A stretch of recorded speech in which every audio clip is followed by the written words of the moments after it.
Welcome, everybody. Thanks for joining. This is Marc Jimenez, Wealth Advisor and Chief Investment Officer for CAM Investor Solutions.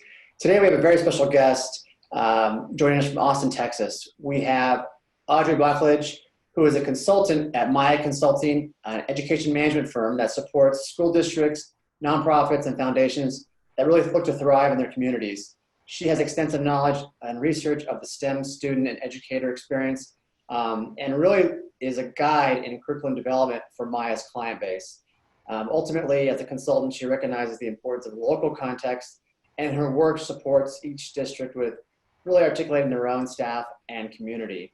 Outside of Maya, Audrey conducts a lot of research at the Center for Engineering Education at University of Texas at Austin, and her research is focused on creating inclusive formal and informal learning environments for marginalized communities engineering. There's a lot more I know Audrey does too, but well, maybe she'll share some of that in this discussion. So welcome, Audrey. Hi, thanks for having me, Marc. So Audrey, I've known you for many years, and we're going to get into it in a few minutes about what's going on in the world of not just COVID-19, but really just the current events of all things education.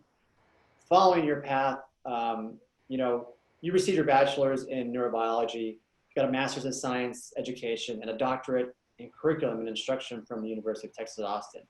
I've known you for many years and watched you elevate through that path, and you've seen a lot of things. I know you personally and me personally with our kids, they're being impacted in different ways when it comes to education, which again, I know we'll jump into more later. But I thought you could share with our audience, because I know from our client base, we've received a lot of questions about not just preschool, grade school, high school, college, everything on all levels. And there's a lot of uncertainty. So with you being here today, I think they'll really appreciate some of your thoughts and feedback and your vantage point for a lot of what you're involved with now and probably will be, especially going forward. But before we jump in, I kind of want to get your take.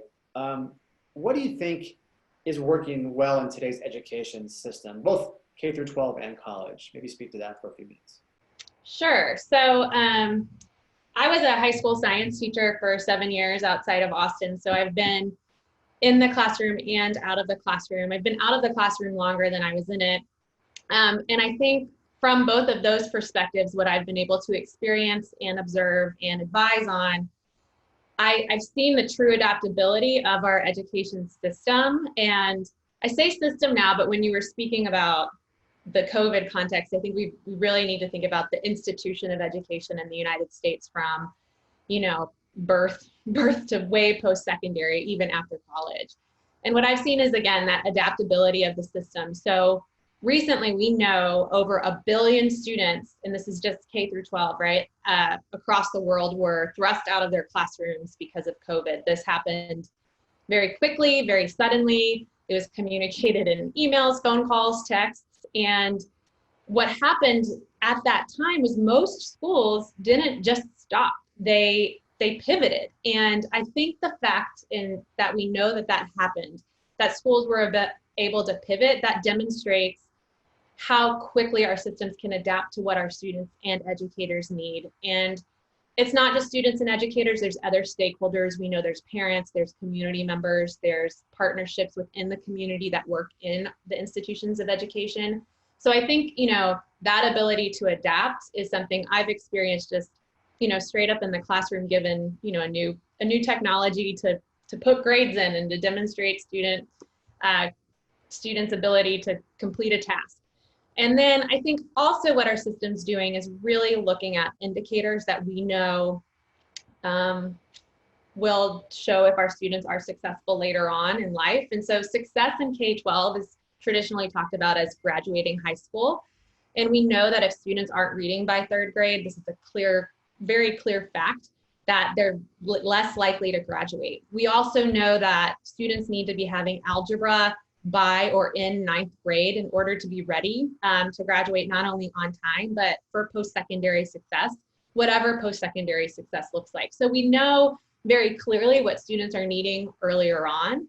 And that's in the K-12 space. Within higher education, I think the silos of higher education and when we think about universities and institutions, they are slow to change by nature. But we're seeing more pathways towards career. The pipeline isn't just a high school degree, a 4-year degree, and then a job now.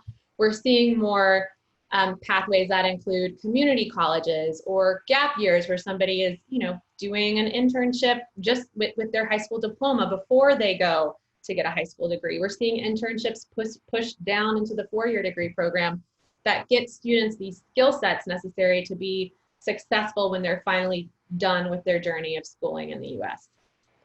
No, that's great. I mean, it sounds like it's evolving, obviously, is an understatement, but there's definitely things that are happening in that K through 12 and you could say at the advanced or college level. And I think in all industries, we're seeing that people are being forced to move forward maybe a little faster, which is, I think, a positive because sometimes things don't always go as fast as we'd like them to go in different areas, or especially with education. In hearing what's going well so far, I think it's always good to kind of understand what maybe is not going so well. So maybe talk about that as well with regards to education. I know it's a very big topic, but especially right now, but maybe just share kind of where we're at today a little bit. I think, and this is totally my bias with what I conduct research on and what I decide to work on with my skill set. I think what is being exposed and what has been happening in education since its inception in the United States are the gross inequities in education. There are still have and have-nots in public education. Sure, the US opens its doors to every student. Every student does have the opportunity to get an education in a public school system in the United States, but inequities stem from, they're drawn pretty clearly around socioeconomic lines. And we can see that in the quality of the school buildings. We can see this in the amount of resources that teachers and leaders have to support their students on that journey. We see gross inequities across the K-12 space. And this is happening, COVID has brought this to light. We've seen students that didn't come back to school. A lot of students, like in LA, I think 1 out of every 4 students didn't come back to school, and we don't know why. We don't know if that was because they didn't have internet access. We don't know where they are. Austin fared a little bit better. It was 1 out of every 10 students didn't show up. But these gross inequities, like why aren't we able to find those students? That's what's starting to creep up and has been there in education, from all the way to funding, just what the students need material-wise to their buildings. And when I think about the higher education space, we know there's a diverse set of experiences in the US population. It's not just about like diversity of people, like who people are and what they experience and how they arrive in that higher ed space is a very rich, diverse opportunity to bring into that space. And our systems of higher education, tend to kind of not look at those as opportunities, but rather barriers to their success. So I think, the higher ed space hasn't moved as quick as recognizing like the diverse set of experiences students can bring into the space. And they're getting there, but again, as I said earlier, the higher ed spaces just move a little bit slower than our K-12 spaces. Is that, and I have another question that's kind of related to this, but is that, you think, just not having the ability, the data, or monetary? I mean, for higher ed or K-12? Higher ed.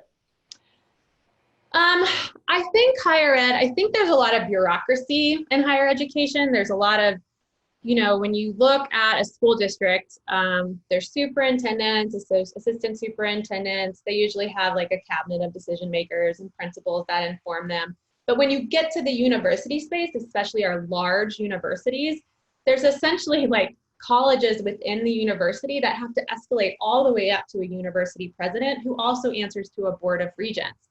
And sure, school districts have school boards, but there's much more steps and checks and I wouldn't even say balances, like just bureaucratic steps that need to happen at that university level compared to the school district level. I just think the school districts they're quicker to adapt than the university level. And there's also, an issue of money, right? Like if there are big donors that we've seen this at UT very recently, if there's big donors putting money into the system that don't necessarily like a decision, that can slow the decision down. All right. No, that's a good point. Yeah, I mean, I feel like there's a lot more steps and people involved at the college level. One thing somewhat related to what we talked about in terms of maybe what isn't going so great right now or is challenging. We know there's a lot of debate on this topic, like you just mentioned, different bureaucracy and whatnot. But what are you and other educators, researchers, professors talking about or see as a few ways that this can get better? I mean, it's not going to happen overnight, but what are you seeing that, because you sit on a lot of different boards and committees, what are you guys talking about, or where do you see that going perhaps? Specifically within higher ed, since I'm saying like it's slow to make all these decisions, I think what we're starting to see and what we're starting to work on are thinking beyond this traditional pipeline, like I spoke earlier. So thinking about, you get your high school diploma, you're the top 10% of your class, you volunteered, you've checked all these application boxes. Great, you're admitted. You are our ideal candidate. And I think, what we're trying to do is rethink ideal and think about the assets students can bring into the space that we haven't traditionally thought about. There's quite a few asset-based frameworks out there that we've been using. So thinking about, students that might be trilingual and bringing that into the space. What does that mean? What does that look like? How can we support those students in the university space? Or students that took a year off and did their basics, quote unquote, at a community college, and then they want to transfer into the university space.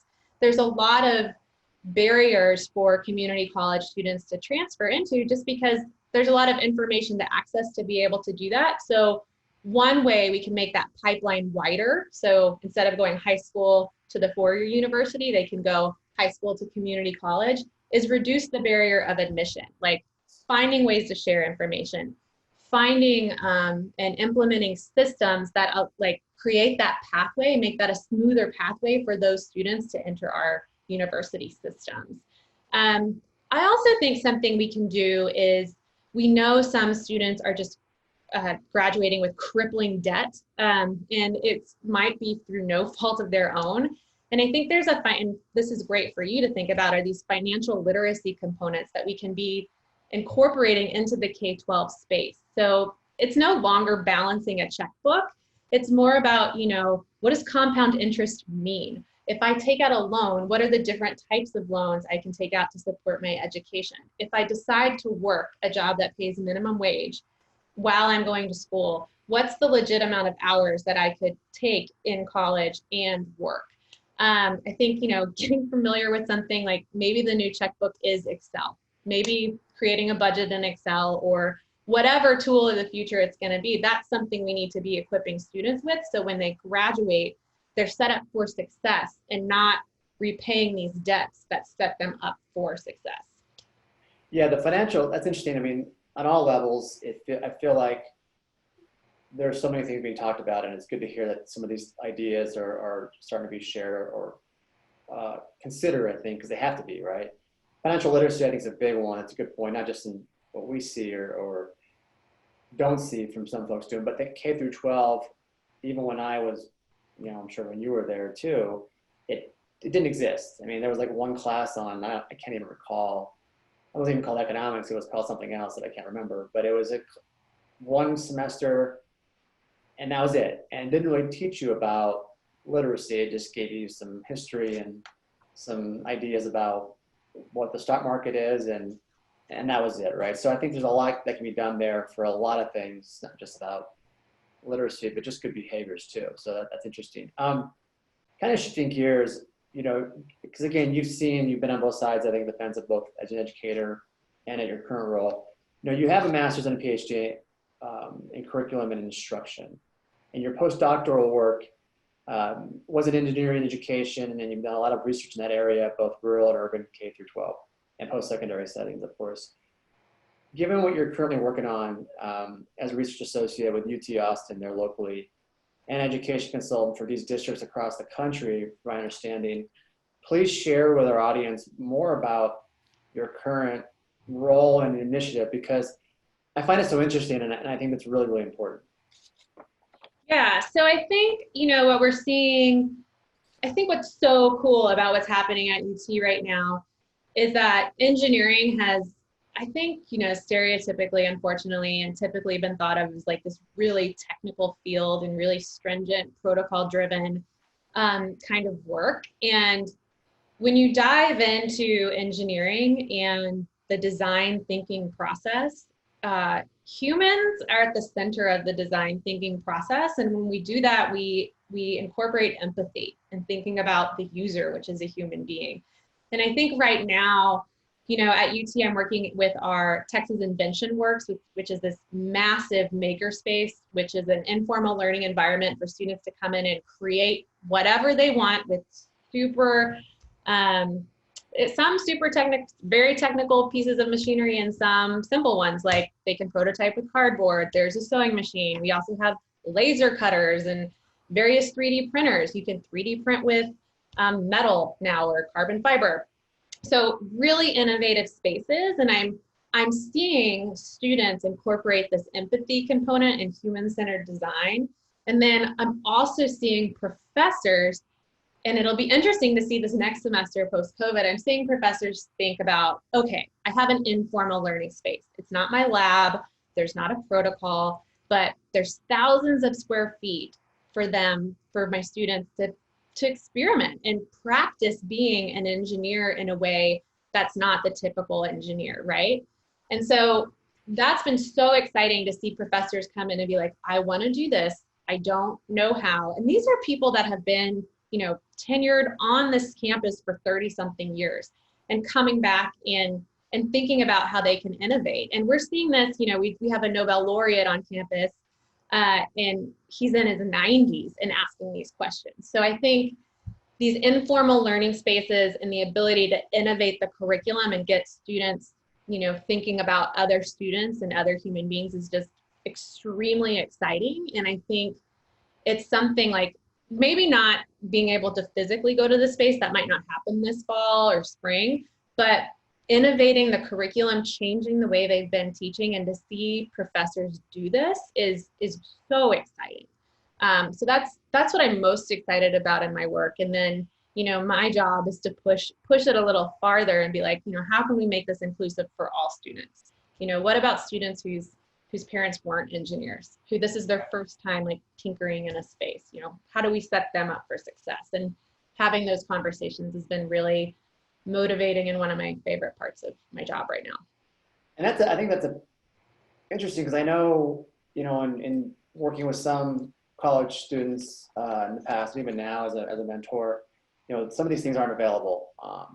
And it's for a lot of different majors, right? They don't have that accessibility. So it's interesting to hear what's going on in the engineering component, especially. And you're right, the misunderstandings or misconceptions about what it is that people thought of that major, perhaps, or, I think it's kind of wrong, but it's good that people are getting more aware or learning about it. Given all this work you're doing, you mentioned that trying to open the doors to more people. Given that initiative, how can it help others, do you think? I mean, it sounds like there's just ways you're working on, you've been thinking about with your colleagues there on campus in Austin. How do you see it helping not just there, but everywhere, perhaps? Yeah, I think when we think about opening the doors, not just opening the doors to more people, but like creating an inclusive environment for all people, like our rising tide lifts all boats, I think it makes an inclusive environment for everybody involved. So, in engineering, this has been a pretty heteronormative, white male dominated space for hundreds of years. And now we're bringing more women into the space. I think, for example, the leading scientist with the coronavirus vaccine right now, it's a woman in England, and she tested it on her three triplets, her children. So I think, opening the doors and getting more people involved and more diverse experiences leads to innovation. Like, we know that. And we know when more people feel involved, it elevates everything. So I think in general, that's how we can help. Going back from engineering and thinking more about K-12 spaces, and I'm most familiar with Texas and the districts I'm working with. And what we're thinking about now is, again, kind of stepping it back from content for a second and thinking about, all right, students are rolling in this fall. They were basically like kicked out of school in March, and they're rolling back in. Are we gonna Are we going to give them a test to see what they know and don't know the second they walk into the room? Or are we going to like incorporate social emotional learning skills? So thinking about like establishing a relationship, ensuring, you know, everybody's kind of normed on how we're going to act in this new environment first before we lead to, you know, what do you know and not know. And when we go to that social emotional learning space, we know once students feel safe, they can learn. You can't learn if you're in like fight or flight mode. So we need to encourage that and think about encouraging that space and supporting that space. And this isn't just K through 12, but especially K through 12, before they're able to articulate and demonstrate what they know and don't know. So there's been a lot of rhetoric around like social emotional learning, which we call SEL, before standardized testing, and I couldn't agree with it more. Yeah, the SAFE comment, I think, is something that's interesting you mentioned that, because that's something I know for our daughter. You know, I was maybe not as concerned as I should have been with some of the preschools and whatnot, but I really just wanted her to be healthy, you know, even before COVID, in a safe environment, because without that, I just don't think she was going to be very happy or willing to hear anything, as we all know. So, but it's also interesting because I think the education around, or educating others about these programs, because I know for me, growing up and having a bias towards finance or math, you know, I never knew what an abacus was. Or maybe I did know what it was, but I just never registered. And so I got one of those because I heard about it, read about it, studied it. For our daughter, when she was 2, even though at 2 years old, she thought it was just a little trinket or one of her toys. Now she's actually understanding a little bit of how it works for numbers, and it's pretty interesting to see how they are drawn to that. And so I think things like that, for me, was really cool to see, because there's a lot of people that are in these fields that just don't know what some of these things are or what resources are available to them. So that's interesting to hear what you're doing for a lot of what you're working on. You know, kind of shifting gears to current events. Obviously, we're not predictors of what can happen with a virus or what is going on there, but given so many kids have come home, right? You mentioned there was this massive disruption where all the schools just basically said, you have to go home, we're shutting down. Either you're not coming back, or you're going online. This K through 12, preschools, college. You know, we have clients and friends like you do that their kids that were in college had to come home too, or maybe they can't go back yet, or they're trying to figure this out. Given all this is going on right now, what do you think is on the minds of so many parents? Well, I'm a parent of a 3.5-year-old too. So I can, you know, I'm going to try to keep as much of my bias out of here, and bring in what I'm hearing and seeing.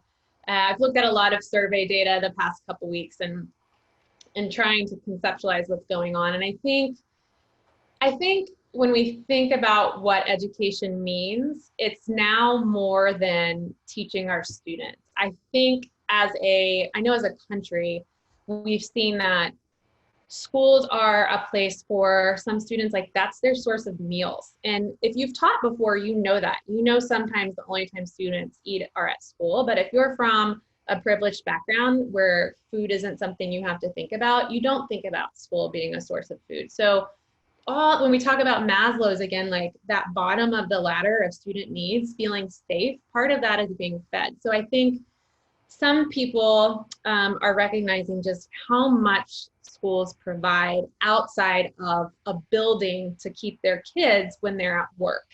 And I think that also matters. I think realizing, you know, that when we send our students to school, we are sending them to a place that is essentially, you know, quality childcare in addition to an education, right? Like our teachers and the people in those buildings, yes, they are helping our students access and, you know, meet standards and learning objectives, but they're also, if they're meeting those standards and learning objectives, they're creating a safe space for those children and students.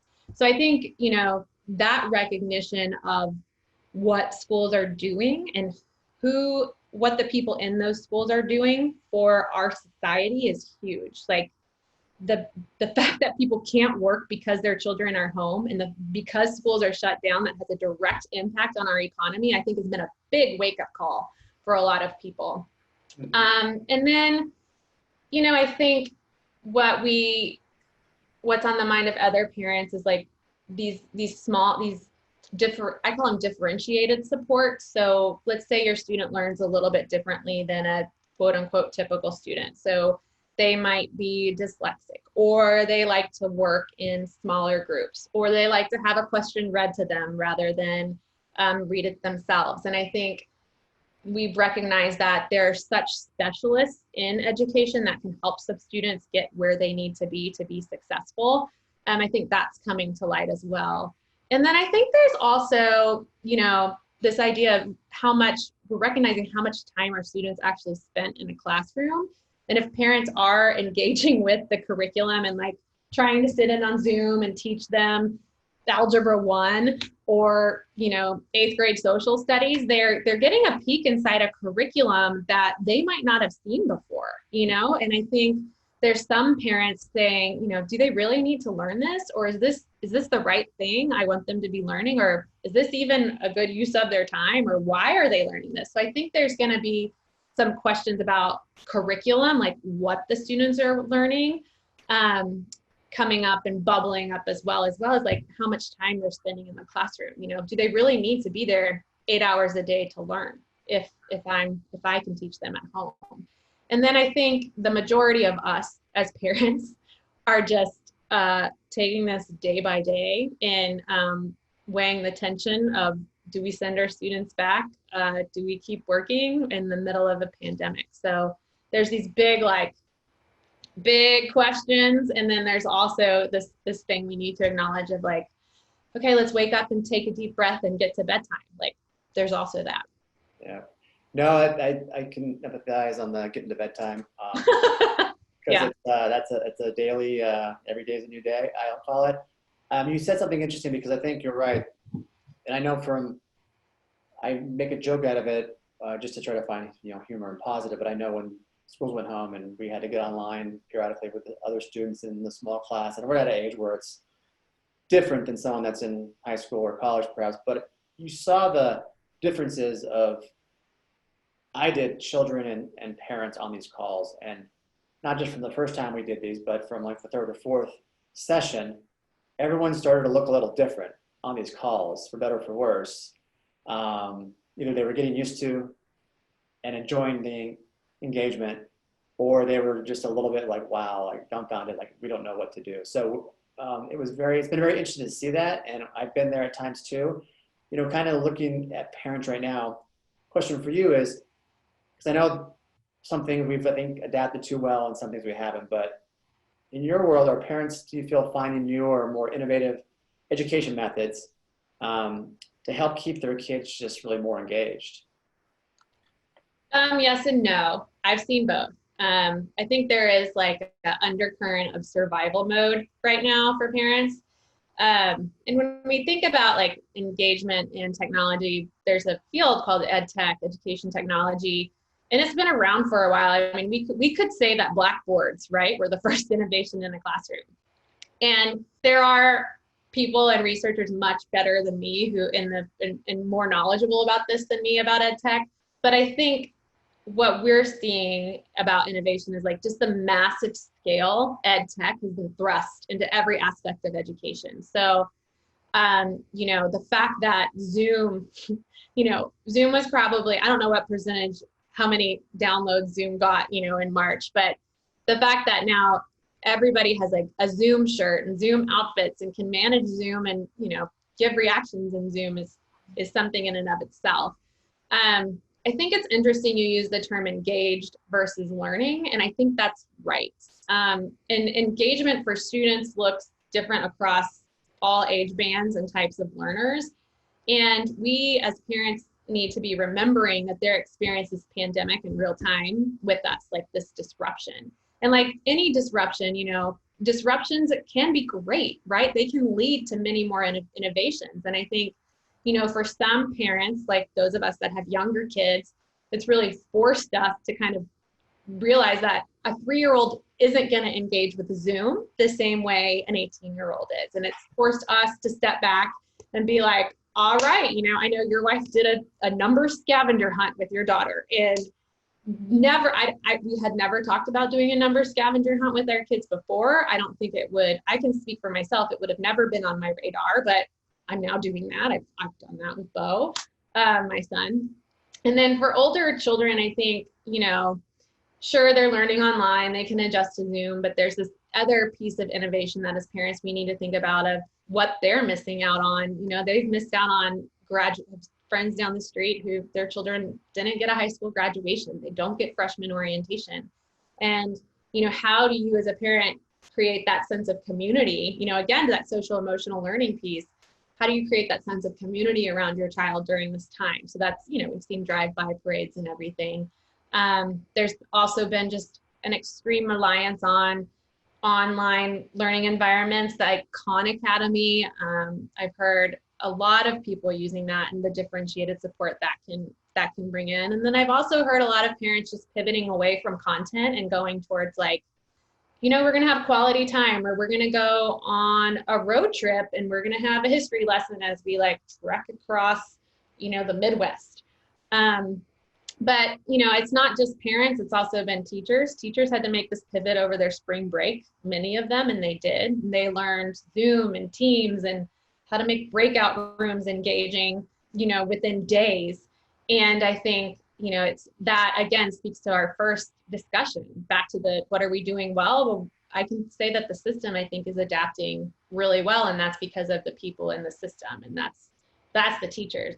I was a teacher, I'm the daughter of a teacher. So I'm always going to be lifting up the educators in the space. Yeah, no, as you know, my sister's in education at the community college system, and it's interesting to see how they've pivoted as well, and what they expect may happen for them down in Arizona. So it's been great, and I agree that having to learn so many things at an educational level for these teachers and systems and the lesson plans that didn't exist before to adapt. I mean, it's been pretty amazing to see that, and I have, there's confidence out there. It's confidence, I think, for me, I think, in seeing that and how much farther we can still go as we go forward. So that's great to see. The road trip is interesting because we're going to do it in August, and I think I'll have to remember that educating, things along the way about maps or whatever it takes to keep that time, because our little one's never been on that far of a road trip, so we'll see how it goes. Obviously, kind of shifting gears to a federal level, and this is still unknown. We know Federal Reserve and Congress, kind of dipping into finance for a second, has provided a lot of stimulus. I mean, the Federal Reserve Chairman Jay Powell said, we're going to keep basically giving you the playbook and what we're doing exactly, printing money. We'll do what we can as much as possible, make money available and liquidity. Congress, they're going to have to figure out and vote and do what they do, right? We know that. But they have provided, it sounds like will continue to provide some sort of support and stimulus going forward. What might, do you think, be the impact of all of this on our education system? So before this, the feds contributed, less than 10% to state education systems. A lot of state finance is driven, or a lot of ed finance at this is driven in states is driven by the state. So at Texas, a lot of ours comes from our sales tax revenue and property tax. So I think with this pandemic and, there's been a decrease in sales tax revenue. I can say that for Texas. We know that our budget for next year, so right now, 2020, 2021, doesn't look as uncertain as 2021, 2022. So I don't have a great answer to this question. I know that when there is more money in the system, there are more resources that are available to more students. I think when we start scaling back and pulling back on resources, which I think probably will happen because there's going to be less money to fund these systems, we need to think about what we're going to keep for students and educators and what we're going to let go. And I think typically the first things to go are these social support services, which, this disruption and the fact that we don't know what's happening to some of these students when they're not showing up, I think we should keep more social services in school rather than pull them back. And I also don't think the priority right now should be on, a standardized test at the end of the year. I think it's going to be really hard to assess what a typical third grader should know when it hasn't been a typical third grade year. So it might, if there's less money, I think we need to, as a country and as the states, need to think about how we're reallocating those funds. Yeah, I think it's a to be determined situation for sure. I mean, it sounds like, we don't know. We sure probably haven't seen the last of the stimulus or support programs. I think we just don't know what it'll look like. I know I was on the phone with an interview this morning with a municipal bond manager just earlier today, and this was talked about with respect to Colorado and some of the other municipalities around the country that they manage. And every state seems to have, including Texas, as you mentioned, has different rules. And no matter how good or bad, let's just call it good, some of these metropolitan areas are doing, it may not be in sync with some of the rules around municipality and tax revenue and how it's applied, right, to the different, let's just say, school systems. And so that's something that definitely, I know in Colorado there's been cuts, and we'll see how that evolves. But that's something that hopefully we'll get more insight as we approach the fall, it sounds like. I'll jump into just for a couple questions. I don't want to get too dug into the COVID-19 world because, again, this isn't, we're not the health experts here, but it is top of mind in terms of the impact it's having on so many things. And predicting that future, I think, is really hard. So with COVID-19, it's bringing a lot of uncertainty for the upcoming school year, as you know, and we've talked about already. Going forward with this school year, but also maybe beyond, what might both parents and their children, or students, we'll call them, keep in mind, and maybe break it down, just in your view, the K through 12, and then with college? Because I think I've heard a lot of things, as you have, and I'm just kind of curious of what you think. So I think, we're not medical experts and we can't predict the future, but what is absolutely for certain is that some students are going to be doing distance learning for some time. Like this is going to be happening. We're going to have online school for a while. And I think we need to know that's going to happen. And I think the action that we need to take for K-12 is getting that space to not only an equitable, but a quality learning environment. So yes, teachers spent their spring break pivoting to get Zooms and Teams up and running. But now they're starting a new school year with students they don't know, with traditional standards and learning objectives that they have to translate to online. And so, we need to figure out, how do we help them do that? And how do we identify what's the best use of this Zoom time to make this distance online learning a quality space for our students? So that's what I think should absolutely right now happen in the K-12 space. And I don't think it's a waste of time to be preparing for that. We never know. I don't want to say like another pandemic could happen, but how awesome if a student is physically absent from the school building, and we have a system in place to keep them learning, right? Like, that's awesome. There's not going to be a gap in learning. Life happens to everyone, regardless of their age. And if they're in a space where they don't have to be in that school building for X, Y, and Z reason, then it would be great to have a system developed that we know can support that student through that time in their life. So I think that's something actionable we can do in K-12 right now. And then I think the opportunity in college, I've said a lot about like diverse experiences and assets. And I think, and this might not just be for college, this could be for all students.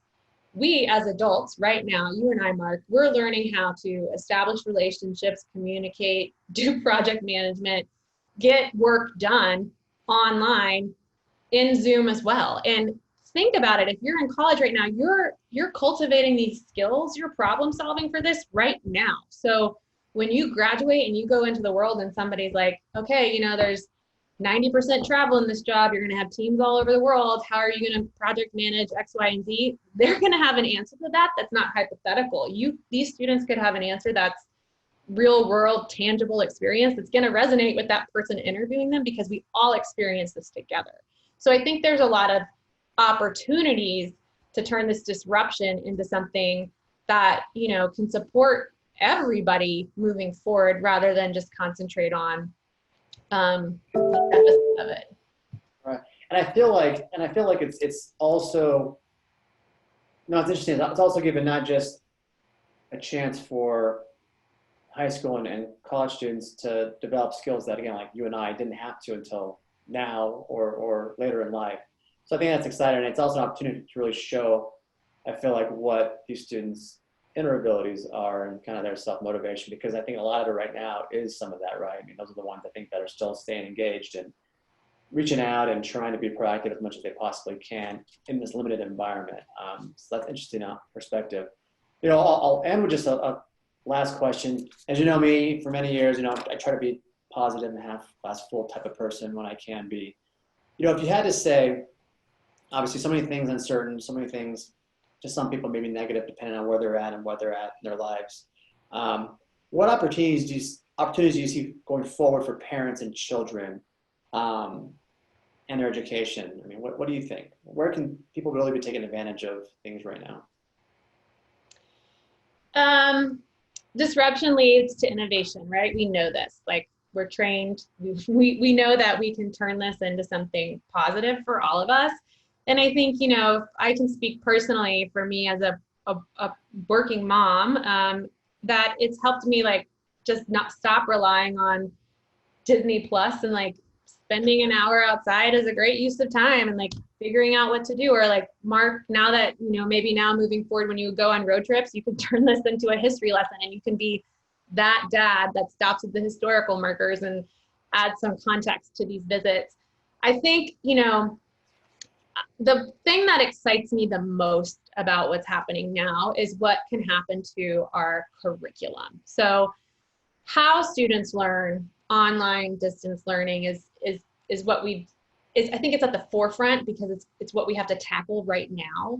But when we step back and we actually ask ourselves, what are students learning in the class? And now that we've had a peek into what they are learning, I think, and I hope that we'll see some more conversations around 21st century skills, such as financial literacy, you know, which we talked about earlier, or, you know, building relationships, which is a social emotional learning skill. And I think, and also, you know, especially with this Black Lives Matter movement and what's been thrust to the forefront as well this summer, you know, like what are in our history textbooks and how are we talking about things like the civil rights movement and the Confederacy, you know, like what does that look like? And is that truly accurate or wholly representative of the entire story? And I think we can dive deep into the curriculum at all levels. And changing curriculum is slow. Writing textbooks is it's a very profitable business. And I think, you know, what excites me most is that we could start shifting a curriculum to a truly 21st century curriculum. You know, I have a book on my shelf and it talks about curriculum in 1893. And the same way we talk about it then, like I looked at it last week, it's the same way we talk about it now. So I'm really hoping that we shift the conversation about, you know, like what's a viable curriculum for everybody and what they're learning right now. Yeah. Well, that's great. I think we've all been forced in the world to push things forward at a little bit faster pace. So I'm with you. I'm excited at what can come out of this and the opportunities that we find to become more efficient and better people. So my good friend, Dr. Audrey Boklage with the Maya Consulting Group, thank you so much for joining us today. I know a lot of people will really enjoy this discussion and we look forward to sharing with our audience. And meanwhile, hope to see you soon and enjoy the weather down in Austin. Bye, Mark. Thank you. Bye-bye.